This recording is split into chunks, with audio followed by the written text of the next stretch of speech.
नहीं। तो मैं स्कूल में बहुत पिटा हूँ बचपन से अभी तक। होमवर्क नहीं किया, पोएम याद नहीं की, वो बच्चे मस्ती कर रहे हैं। Twinkle twinkle twinkle. हाँ, 3 बार ट्विंकल कैसे बोला तू? Twinkle little star. एक टाइम तक तो स्कूल जाने का मेरा मकसद ही यही था। आज मुझे फिर से स्कूल में मार खानी है। शाबाश।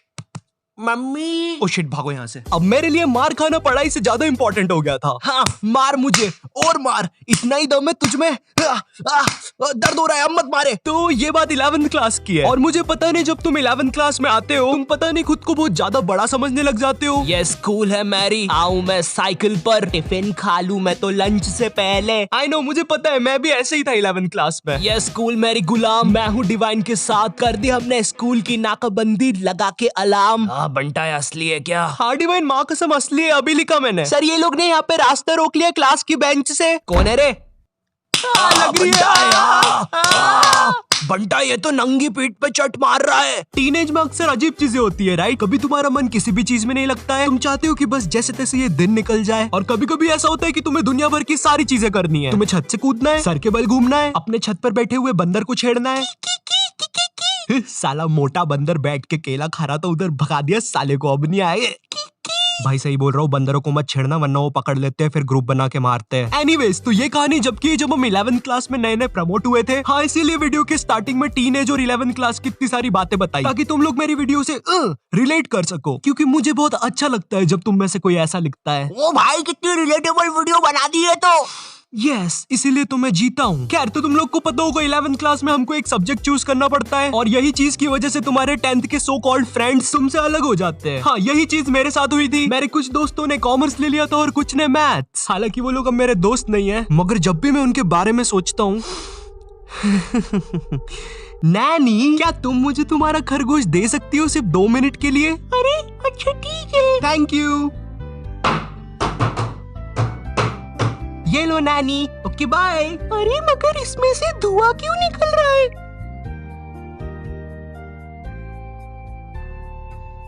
नॉटी टाइप ऑफ टॉपिक जाना बंद करो। सॉरी, अब हमारे सब्जेक्ट अलग होने से हम लोग की क्लासेस अलग अलग लगती थी। बाय द वे, मेरा सब्जेक्ट बायोलॉजी था, तो हम लोग को अलग अलग क्लास में बैठ के पढ़ना पड़ता था। मगर एक सब्जेक्ट ऐसा था जो हम सबका साथ में लगता था। ये लोग 200 बच्चों को एक साथ एक ही क्लास में भर देते थे और वो सब्जेक्ट था हिंदी। क्योंकि उसका एक ही टीचर था, तो वो टीचर से क्लास संभलती नहीं थी। हम लोग क्लास में बैठ के भोंकते रहते थे, भाव भाव भाव भाव भाव भाव भाव। नहीं, सच में थोड़ा ना भोंकते थे। तो अब वो टीचर से क्लास नहीं संभलती थी, इसलिए वो बोल देता था जिसको भी नहीं पढ़ना है वो बाहर जा सकता है। अब मुझे हिंदी सब्जेक्ट से वैसे ही नफरत थी। मुझे ये तक नहीं पता छोटी ई की मात्रा कहाँ लगती है और बड़ी ई की कहाँ लगती है। अरे ये दोनों सेम ही तो शब्द है, इनमें अलग अलग क्या है? हाँ मुझे पता है, कुछ ज्ञानी लोग कमेंट करने वाले हैं। भाई जो ये वाला 3 है ना, इसको तू ऐसे पढ़ेगा, देख 3। और जो ये वाला है ना, इसको तू ऐसे पढ़ेगा 3। तो ये जो बड़ा वाला है ना, ये सही है। खैर, इसके बारे में किसी नेक्स्ट वीडियो में बात करेंगे। ओके, तो हिंदी सब्जेक्ट नापसंद होने के कारण मैंने मेरे दोस्त से पूछा, भाई चले गए क्लास से बाहर? वो भी फुल चौड़ में आके बोला, हाँ भाई डरते हैं क्या, चल बाहर।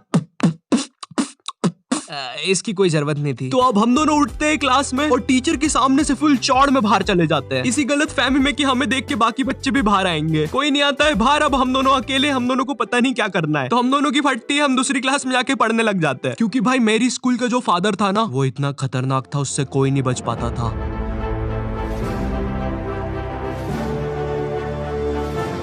चल चल वहाँ चल, वहाँ चल। हाँ हाँ, मुझसे बच के कोई नहीं जा सकता।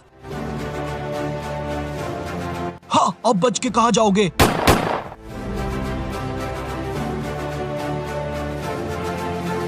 ये फादर 24 घंटे स्कूल में घूमता रहता था और गलती से भी कोई बच्चा बाहर घूमता हुआ दिख जाए वो तो गया। इसी कारण मैं कोई रिस्क नहीं लेना चाहता था, इसलिए मैं दूसरी क्लास में जाके चुपचाप बैठ गया। मगर फिर कहीं से खबर आती है कि फादर आज स्कूल में है ही नहीं और उतनी देर में मेरे बाकी दोस्त और कॉमर्स वाले भी उस क्लास में आ जाते हैं। हाँ, कॉमर्स वाले इसलिए बोल रहा हूँ क्योंकि इन लोग का अलग ही चलता है, क्योंकि जब तक हम लोग थे क्लास में, जब तक बहुत ही शांति थी, मगर जैसे ही ये लोग आए, इनमें से कोई पंखे पे लटक रहा है, चौक फाइट चल रही है, आओ मुझे लग गई है। तो इन्हीं सब चीजों की आवाज सुन के एक खड़ूस सर क्लास में आ जाता है। अब इस बंदे के बारे बारे में मैं कुछ ज्यादा बोलूंगा नहीं, लेकिन ये बहुत ही चमत्कारी सर है, क्योंकि जब भी कोई बंदा कांड करता है ये सर पता नहीं कहाँ से एक चिट निकालता है, और वो चिट उतनी ही बड़ी होती है जितने बंदे का इसको नाम लिखना रहता है। एक बंदा मस्ती कर रहा है, छोटी चिट, 10 बंदे मस्ती कर रहे हैं, बड़ी चिट। तो वो सर हमारी क्लास में आता है और अपनी खुफिया जगह से चिट निकाल के हम लोग का नाम लिखने लग जाता है। वहां से मेरी थोड़ी थोड़ी फटना चालू हुई। उस टाइम मेरा दोस्त सर से बोल रहा है, सर हमने क्या किया, हमारा नाम क्यों लिख रहे हो? और ये वही बंदा है जिसको सर ने स्वयं सीढ़ी पे चढ़ के पंखे से नीचे उतारा था। इस टाइम तक सर हमारे नाम लिख के ले जा चुका था और हमारी बहुत गंदी फट रही थी, क्योंकि आजकल हमारी स्कूल का फादर कुछ नया ट्रेंड फॉलो कर रहा था, बच्चों को स्टेज पे बुला के मारना सबके सामने असेंबली में। क्या इतनी ज्यादा बेइज्जती? मैं नहीं करवा सकता खुद की इतनी बेइज्जती। भाई एक बार एक बच्चे को फादर ने स्टेज पे मार के नीचे फेंक दिया था, और असेंबली की लाइन में जो बच्चे आगे खड़े थे भाई वो इतने हरामी पीछे हट गए, वो फिकाया तो उसको कोई भी उठा नहीं रहा है। असेंबली खत्म हो गई, पीरियड खत्म हो गई, लंच हो गया, वो बंदा अभी तक वहीं पड़ा हुआ है, उसको कोई उठाने नहीं आया अभी तक। तो हम सब लोग की अब बहुत गंदी फट गई थी, तो हमने डिसाइड किया कि हम स्कूल ही नहीं आएंगे एक दिन। पर फिर हम में से एक बंदा बोलता है, ओ भाई स्कूल क्यों नहीं आएंगे, स्कूल आना हमारा हक है।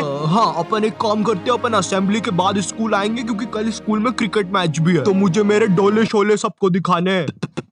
तो सब लोग को उसकी बात में दम लगा, क्योंकि उन लोग को भी अपने डोले शोले दिखाने थे, तो मुझे भी उनकी हाँ में हाँ मिलाना पड़ा। तो फिर हम लोग का डिसाइड होता है कि हम असेंबली के बाद स्कूल में एंट्री लेंगे, जो कि कसम से महा घटिया आइडिया था। हम लोग ने सोच लिया था अगर असेंबली में हम लोग के नाम लिया अगर फादर ने, तो हम अकेले में पिटने के लिए रेडी रहेंगे। मगर जैसे ही हम स्कूल पहुंचते, शांति, जैसे कुछ भी ना हुआ हो, ना हमारे स्टेज पे नाम आया ना कुछ। हम लोग फुल खुश, हम लोग जाते हैं फुल चौड़ में अपनी अपनी क्लास में पहला पीरियड अटेंड करना है। मगर जैसे ही मैं क्लास में जाके बैठता हूँ, थोड़ी देर के बाद बाई आती है क्लास में एक चिट्ठी लेके जिसपे मेरा नाम था। वो चिट्ठी पढ़ के मैम ने बोला, आयु जाओ बाहर, तुम्हें बुला रहे हैं। मैं इधर फुल इग्नोर मार रहा हूँ, मुझे लगा क्रिकेट मैच है आज, दोस्तों ने बुलाया होगा, पिच वगैरह खोदनी होगी। मैं फुल चौड़ में क्लास से बाहर निकलता हूँ, मगर फिर मुझे मेरे लेफ्ट साइड पे फादर खड़ा हुआ दिखता है।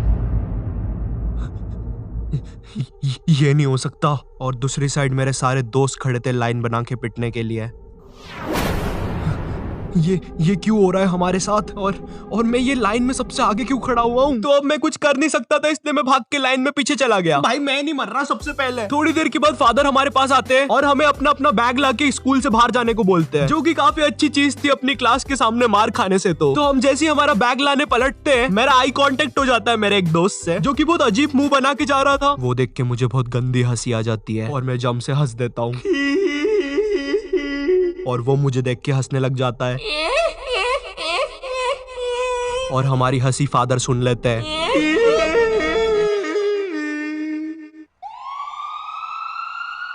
हमें इनकी जान बचानी होगी। हेलो सिविल हॉस्पिटल, डॉक्टर इन बच्चों की कंडीशन बहुत ज्यादा खराब है, लगता है किसी ने बहुत गंदा मारा है। बच्चे क्या तुम हमें बता सकते हो तुम्हारे साथ क्या हुआ था? वो हमें मारने की कोशिश कर रहा था। मेरा कलेजा। आज डेट क्या है? 7 सितंबर। क्या मैं 10 दिन से हॉस्पिटल में हूँ। मेरे मुंह से खून आ रहा है। आप जाइए यहाँ से, हमारा पेशेंट सीरियस है। अरे कोई नर्स को भेजो।